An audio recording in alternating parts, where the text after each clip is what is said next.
Hello friends, welcome back to mckilliplife. My name is Amber and this is day one of unpacking.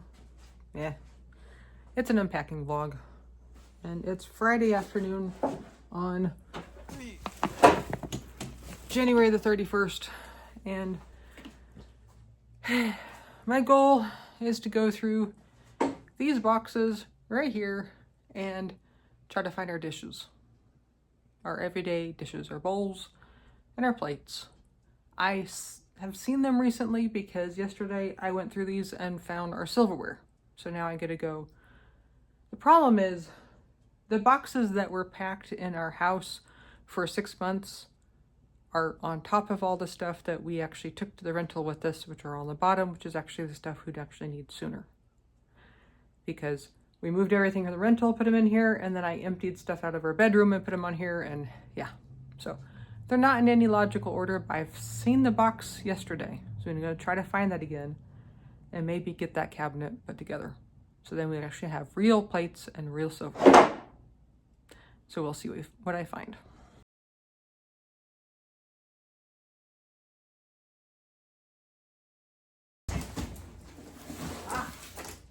Eureka!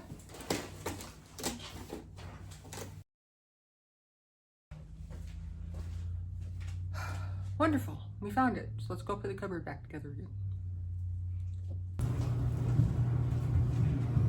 So previously, this cupboard was our dishes cupboard. It's the most centrally located place, so I'm going to attempt to put it back in there. Thank you once again for joining me for this day of unpacking. I thought I was going to be doing this by myself because West was currently at work, and in the middle of doing this, West shows up and wants to help. Thank the Lord for Krill. It was probably me dropping that dish that brought him out, but I was grateful for the help. He grabbed a bag and started collecting all the stuffings from this box and just cleaning up after me. But one thing I'm facing with this kitchen is it is very similar to our old kitchen, but it is also very different. When we got into this cupboard, I believe this cupboard is actually more narrow than the previous one, which would make sense because our oven grew to the right of this cupboard, and so everything to the left of the oven had to adjust between it and the sink and the window. So it's a little bit frustrated because you go, well, there's a cupboard here, we used to use it for this and it used to all fit, and now why isn't it fitting, even though we should technically have more cupboards since it's taller, since we don't have that soffit above our kitchen anymore. So instead of 3 shelves, I have 4 shelves. So it's just the puzzle of this kitchen, that it is my kitchen. It is very familiar, but then again, it's not, and it's new, and you have to think about it in new ways. So I was grateful to have West here to help out and troubleshoot, because this is one of the most often used cupboards we'll have in this kitchen, and we need to make it work for all of us, not just one person. And we are grateful that the shelves do have pegs, so they're highly adjustable. And as West was dealing with these pegs, he was saying that the pegs are not easy to take in and out, so it should be very secure. So at the end of all this, we did plan out this cupboard. There are a stack of little bowls that are still missing that'll eventually show up once we go through the rest of the boxes for the kitchen. But at least that was finished. And then on to the next project, which is this jewelry box that I purchased while we were living in the rental.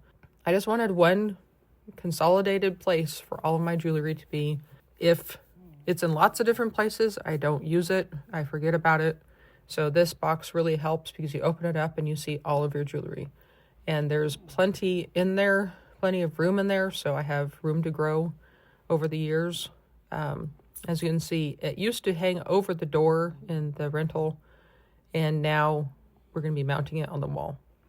And as Wes says, we tried 3 different mounting techniques to get this on the wall, and obviously the first 2 didn't work. But just a lot of running back and forth, collecting supplies, collecting tools that we thought we'd need. And then that didn't work out, that we had to go out and get some more. It's one of those examples of, this is a simple project. Hang this on the wall. And it ends up taking almost an hour. I don't know. This entire video, most of the clips are sped up by 5. There's one that I sped up by 10. So this is several hours worth of filming that got condensed down to less than 15 minutes. But the moral of the story is finding the things that are a priority and working on them together to complete them. This was a priority because I had it sitting on my little bench over in the corner, and it kept trying to fall on me every single time I opened it. And this thing's not light. And so it was like, okay, in the grand scheme of things, yes, the kitchen's probably more important, but then again, something falling on me twice a day is also important. So that's why we took time to do this first. But Wes's preferred way of hanging things are these things called monkey hooks, where you poke a hole through the sheetrock, and then it just curves around. You can see that loop of metal that goes through there. It curves around and supports itself against the sheetrock above it, and then it has a hook that's outside the wall for you to hang things on. That's his preferred way, but it doesn't work if you hit a stud. And in this situation, one of the hooks went all the way in, and the other one hit a stud. So we had to come up with a different method. So here I am bringing in my little box of traditional picture holders, and we found a couple. Here I am erasing the pencil marks. They're going to be outside of the box. That is an electronic pencil or electronic eraser from my college days in drafting, and I absolutely love it. I was very sad because when I first got it out, it wasn't working, and new batteries weren't making a difference, and I was getting ready to have a funeral for it, and then Wes was able to get it going again, so I'm very grateful for that. But these ones, they are a special type of hanger. I can look it up and try to put it on screen, but they're the ones I prefer to use. But when we put it on there, it promptly bent both of them completely out of shape. So this thing's way too heavy, and that's not appropriate. So our third and final hanging solution was putting an anchor on one side and a screw, and then on the other side just putting a screw into the stud. And this turned out to be extremely solid and extremely secure, which I was very grateful for. And that project was done. As you can see, there's plenty of room to grow in there. And now I have a full-length mirror in the bedroom, which is nice, because before I only had ones that, one above my dresser on the left-hand side, and then one above the sink. So now that we have our real dishes out, I can put all of our temporary paper plates and plastic stuff away. And luckily that cupboard hasn't changed a whole lot. And this box was pretty simple. It literally had 3 things in it: a towel, my Dutch oven, and a lunchbox. And so I was able to put at least 2 of them away. I don't know where the lunchbox is going to go, but at least some of it can be put away. This box, I could see through the top of it, so I knew what the top was. And they had homes and had places to go. But when I got to the bottom of it, I got discouraged, and I basically put the box aside because I have no idea where I'm going to put all those things. And here is my gazillion trips back and forth through the kitchen. I'm going to the left off the camera because that's where our clothes hanger rod is. And we want to get some sort of hanger to go underneath the cabinets above the washer to hang extra hangers on. But even then, I'll probably still have to go to the end of the kitchen to hang them up. And before dinner, Wes said that he wanted to work on his closet a little bit, reorganizing, because the clothes were literally just thrown in there with no rhyme or reason. And in the rental, we had tons and tons of hanging space. So things that we would usually have folded in our dressers here were actually hung up on hangers. And so it's a process of going through and taking things out and putting them back in our dressers so we have more room in our closets. And a part of that process was these 2 bins are filled with winter things that we have that we haven't accessed this winter. So I told him we need to go through them and see if we even still want them, since we haven't even used them this year. And these actually get stored in the bottom of one of our dressers. And these bins usually have my off-season clothes in them. So it's all a matter of shuffling and rearranging and getting things back to where they actually go in the house. So this was nice. It wasn't a hard project. It was pretty straightforward. Just go through a couple bins and reorganize clothes. Now, by the end of this, my back was really hurting, so I knew I was tired and done for the day. It was somewhat challenging for me to stop because I knew the closets weren't perfect. They weren't completely organized the way I wanted them to be. But need to get to the point where I can just say, it's better than before. We've made progress, and that's enough. So that is exactly what happened this night. Is my back was saying I was done, I was tired, and I needed to stop for the day. So after this, we actually went out to eat for dinner, simply to get out of the house and get away from everything that needs to be done.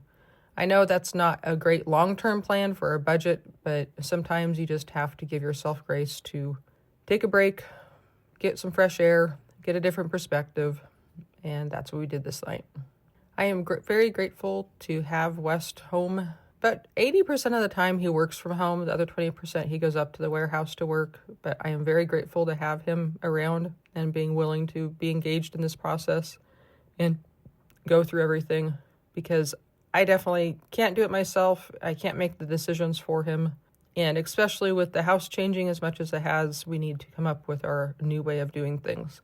That's been one of the themes of our marriage, is finding the way that we do things together. Not my way, not his way, but what is our way. And that's just been one of the things we've been doing our entire marriage. And it's a cornerstone of communication with us, is finding that middle ground, finding that way that will work for both of us, that meets both of our needs. And so this is definitely a refresher in that kind of communication between us as we set up our home again. Coming up, I know Wes wants to work on window blinds, because we currently have 2 rooms that have no window coverings at all in them. And he also wants to work on cleaning the grill and the smoker so we can get back to using them. I would like to work on the kitchen as well as the closet in the dining room, which is our utility closet. Now, that closet's kind of hard to work on because half of it still needs to be repaired from when the asbestos messed up our storage and our shelving in there. But things that we need to use around the house, like command hooks and monkey hooks and, different things like that, are all stored in that closet and in the boxes. So rather than rebuying them, it'd be nice to actually set them up and start using them again. But that's upcoming, and we'll see how we do in the coming days. So thank you for joining me. And in the meantime, feel free to like and subscribe. Have a good day.